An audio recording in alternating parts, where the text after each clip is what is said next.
السلام علیکم ورحمت الله وبرکاتو. کورنیو چارو وزارت په تېره اونۍ کې خپرونې ته ښه راغلاست.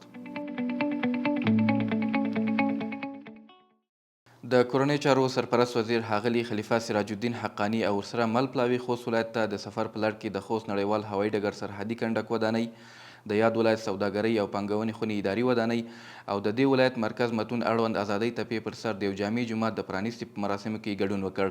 خلیفه صاحب دې ناستو ته په وینا کې د هیواد په ګوټ ګوټ کې د رغنیزو چارو په ترسره کېدو خوښۍ وښوده او د بنسټیزو چارو ترسروی یې د اسلامي امارت لومړیتوب یاد کړ.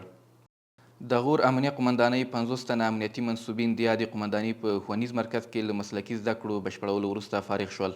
د غونډې مراسم په نظامي نندارو او فارغینو ته د بریلیکونو په ویش پای ته ورسېدل.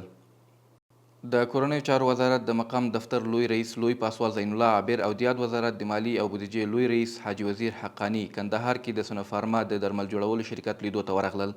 ښاغلي عابر وویل چې د کورنیو چارو وزارت اړوند صحیه لوی ریاست په پام کې لري چې راتلونکي کې د دې شرکت تولید شوي درمل وکاروي او یو رسمي قرارداد ورسره وکړي. د کورنیو چارو وزارت نشه یي توکو سره د مبارزې معاینیت د نشه یي توکو سره د مبارزې عملیاتي قطعې منصوبینو د څو بېلابېلو عملیاتو په ترڅ کې د کابل او بېلابېلو ولسوالیو په اړوند سیمو کې 371 تنه په نشو روږدي کسان راټول او د درملنې په موخه یې روغتیایي مرکزونو ته ولېږدول. د عامه ساتنې ملي تصدۍ معاینیت 113 تنه ساتونکي د لوګر ولایت په محمد اغې ولسوالۍ د مس عینک غونډ په قمندانۍ کې د مسلکي او روزنیزو زده کړو وروسته د یو لړ ځانګړو مراسمو په ترڅ کې فارغ شول. د کورنیو چارو وزارت د تامیناتو معاینیت په سپارښتنه او د مخابرې ریاست په هڅو د بلخ ولایت د مولانا جلال الدین محمد بلخي په هوایي ډګر کې 28 ځاني څارونکي امنیتي کمرې فعالې شوې چې د یاد هوایي ډګر څلور لارې او اړونده سیمو به یې تر پوښښ لاندې وي.